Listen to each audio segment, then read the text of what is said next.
Kuma tauni ya Murang'a utuikaniirie mwena wa Kabuto ugithie tauni ya Sagana kaunti-ini ya Kirinyaga ugeragira barabara-ini ino na iria ni ya uraihu wa kilomita 11.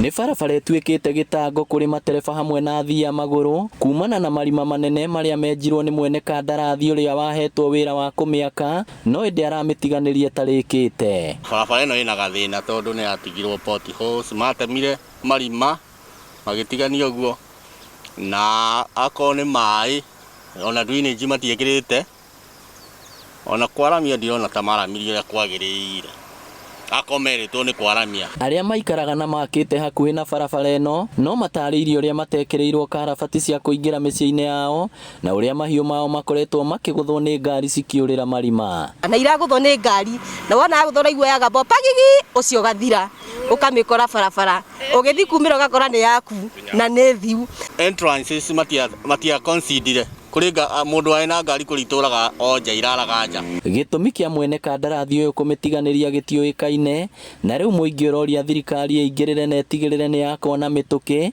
kana ithingwo marima maya ikare uria irari na hau kabere. Ungiagaita tiri na itite huri ihuba na irabatara kuharagania tiri ucio nigetha barabara yagirire. Riu turakiuria mwene kandarathi agituthondeketwo nginya athiri mao kiguthiro bara eni tugithondekerwo bara ino tukiagirira mandu indo skimiro sinjega. Ngiribotera Inooro TV kuma kaunti ya Murang'a, ritwa riakwa ni Victor Kinuthia.